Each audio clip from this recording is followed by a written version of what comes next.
wonderful thing to invest in. Brought to you by UNCF and the Ad Council. What's going on, everybody? It's your man, Big Mike. Yep, and this is RC, Rod Calloway. First of all, we'd like to thank everybody for being down with the Kings and for supporting Sports Kings Live. Your listens, downloads, likes, and follows have allowed this show to grow by leaps and bounds in just a few months. Now, if you have a product or a business and you'd like to promote it on this show, it's simple. Just email us at sportskingslive@gmail.com. And once again, thank you for being down with the Kings. Hey, yeah, like groceries. Bustin' on the beat. Come close to me. Ain't going home, but you're supposed to be. Let's go! Yeah! Turn up! Hey, Sports Kings Live, Big Mike, Rob Calloway here with you on a Tuesday. We're being heard via Spreaker.com or via your mobile device. You guys go ahead and download that app.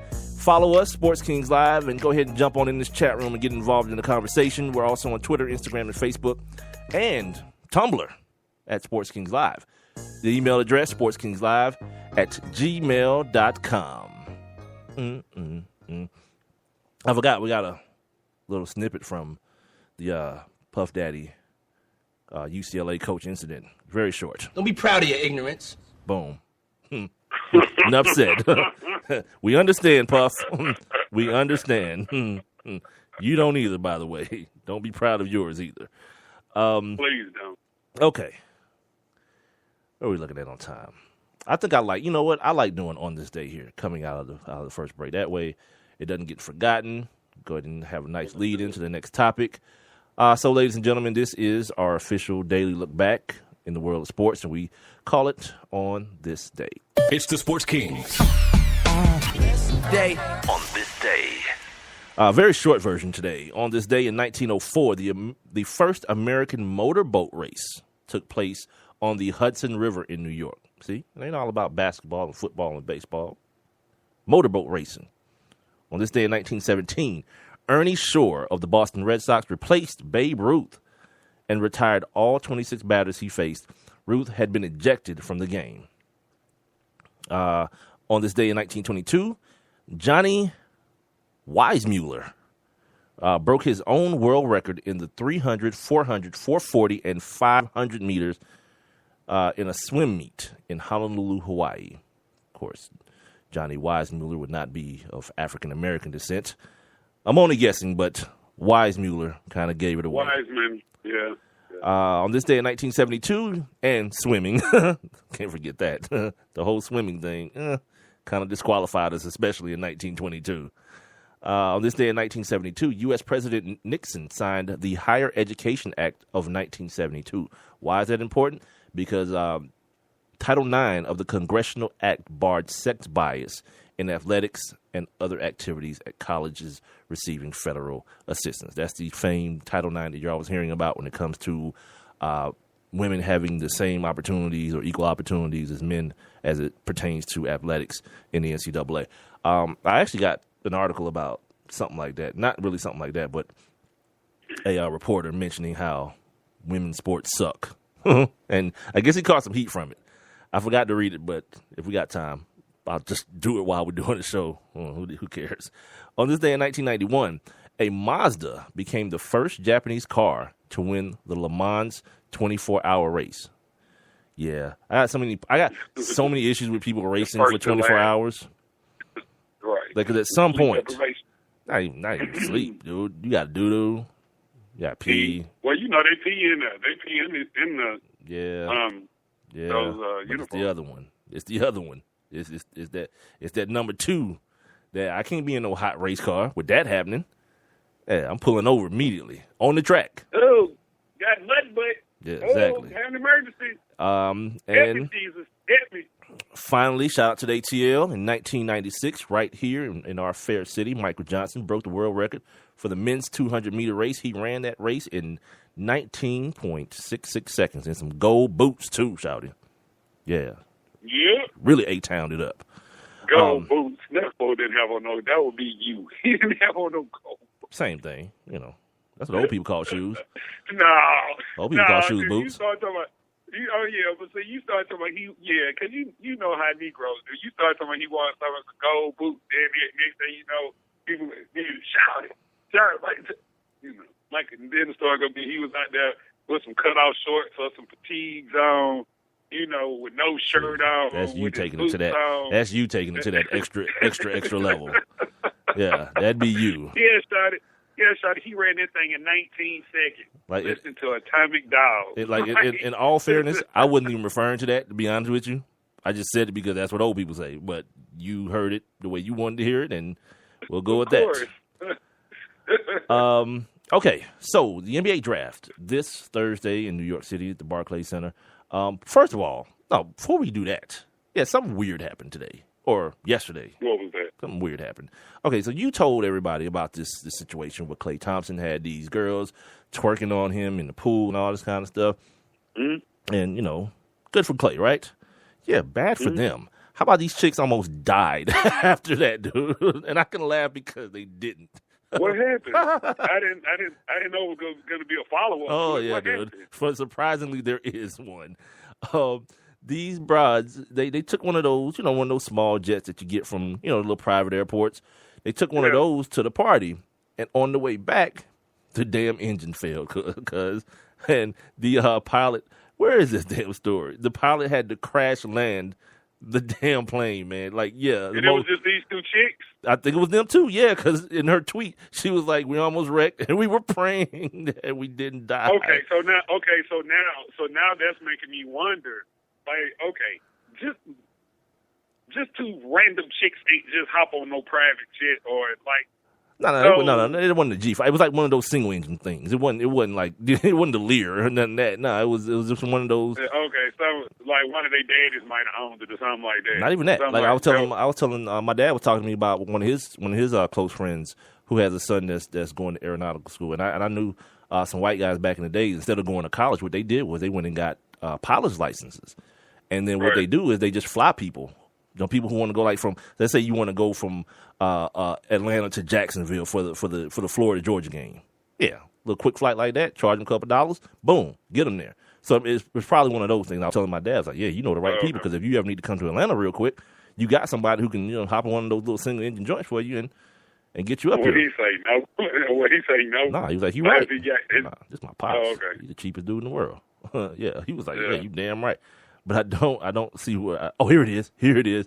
Girl who twerked on Klay Thompson almost died in plane crash. Yeah, that's the article. Yeah, my response was just like yours. I was like, oh my God, what the hell? Yeah, quite an amazing story here from Busted Coverage. The start of the story is what we see almost every day. Cute girl gets photoed with athlete and gets some brief social media time. This is what happened to Yara. When she was spotted twerking on Klay Thompson at a pool. Someone took a pic, TMZ ran with the story, and it was pretty much forgotten by today. What people don't know is that Yara and her girlfriends, I guess it was a couple of them, came to Vegas on a small private plane, and they got a picture of the plane. So, yeah, one of those small situations. When they were flying back home, this is what happened. The pic sums the whole thing up. It appears they had engine failure, and the pilot did a great job finding a place to land because they could have easily hit a mountain or drowned in the ocean. Jesus Christ. Yeah, dude. And guess what their last thought would be? Could I twerk on Klay Thompson? Yeah, I'm seeing this picture of her, too, and it's like, yeah, get it, shawty. I told you. Yeah, get it. Hey, my girl. Yeah. My girl. Yeah. So, yeah, okay, now we can get into the rest of the stuff. So, yesterday, I didn't pay that much attention to this whole thing about the Lakers and Dwayne Wade showing mutual interest. It looks like Dwayne Wade wants out. And we talked about this a couple weeks ago, that he's trying to set it up where, like, it's not a LeBron situation where the people hate him.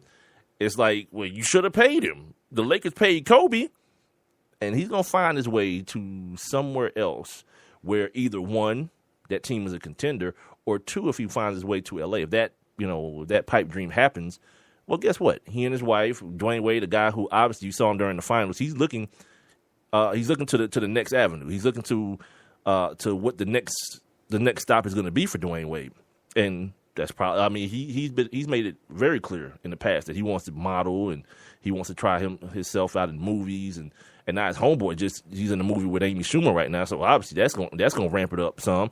You got that little competition with your man. And his wifey, Gabrielle Union, she's a bona fide actor. So what better place to be for her than right there smack dab in L.A. Right. That being said, there are reports that some meetings are going to happen between the Heat and Dwayne Wade next week because I think Friday is the day that everyone who's opting out got to go ahead and opt out. Or if you're opting in. Now, something that I did see earlier today, when they were talking about what is the foreign guy's name that played for the Heat that they signed last year? What's his name? Goran Dragic. Yeah, right. That he opted out of his deal, and if the Heat want to re-sign him, I mean, because he's due a max deal, if I'm not mistaken, that they would have to pay him some like $100-some million. I think it was like $105 million. Well, here's the thing. So, I'm sorry. Go ahead. No, I'm just saying, and so I don't know if Pat Riley really wants to do that, but just with that, like if they were to make a move like that, I definitely don't think that they'd be paying Dwayne Wade $16 million next year. No, he wants 20. But this year, that's the reports. He wants 20. Oh yeah. And they want to settle somewhere around that 15, 16 area. Yeah. That's reported. I don't think anything is official, but I think people who have him inside feel like that's what the move is. Did he have a decent core? They found him a nice little gym in Hassan Whiteside. Chris Bosh is going to come back from his the lung situation, right? It was a lung situation with him, right? Yeah.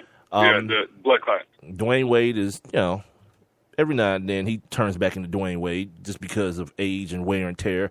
And then Dragic, he's a legitimate NBA point guard. He's not Mario Chalmers or Norris Cole. He's not that. He's better than those dudes. So they got a nice little nucleus to work with there. I think what Dwayne Wade is seeing, though, again, he's seeing the horizon. He knows that I got to get as much money now as I can. Now. This is the last one for me. That's it. As well, this is going to be the year of the 1 year deal for Cats. Like, Cats is going to be betting on themselves because of this salary cap explosion that's going to happen next year. Yeah, Cats is going to be like, whatever. And I was listening to my guy Golf this morning up at the Score at 670, and they were talking about Jimmy Butler with one of their guests. And I can't remember his name. I wish I could. But he was talking about how the Bulls probably just need to put 2 offers on the table for Jimmy Butler. Here's the long-term deal. Here's the 1 year deal. Here's the 1 year. Which one you want? Yeah. You know what I mean? How you want to run this, Jimmy? Well, but last week they were saying that Jimmy said he wouldn't take a long-term deal with Chicago. So I guess that would only make sense if you want him back. I mean, because then again, they're the Lakers, right there knocking on the door. From all accounts, saying that they're very interested in possibly bringing him out there. But when I heard about the Dwayne Wade thing, it didn't move my meter, man. I mean, and when we didn't talk about it yesterday, I was like, oh, okay, well, we just didn't talk about it because I'm like, between these two dudes, like Kobe and Dwayne, like between what we've seen out of these dudes the last 3 years. How much basketball together do you really think we might see out of them? It's almost like they're gonna be in the training room flipping coins. Like, man, who gonna go tonight? Yeah, you call it in the air, heads or tails. You know what I mean? Yeah. Or Kobe would be like both. Right. It just seems like one of those deals, man. It's cool for the fan appeal, but for the basketball sense of things, I don't know. It makes no sense. Of course, they said the Clippers might be interested in Dwayne Wade. Well, it looks like Paul Pierce is going to end up out there. He's going to opt out of that Wizards situation and probably head home. Well, that's the real deal is that's been the word since Boston was that at some point he was going to end up back at home playing for one of those teams. It was always assumed that it would be the Lakers back, and when they were competing for championships in Boston. But that's a good look for Paul Pierce. I mean, at the end of the career, going home, playing but playing at home in front of your crowd, that's got to be a great thing. Speaking of the Lakers, news came out today via I think Adrian Wojnarowski that they're in the Boogie Cousins market. The Marcus Cousins. They're looking to try to get that number 2 pick off their hands into Well, the Sacramento's problem hands. is Sacramento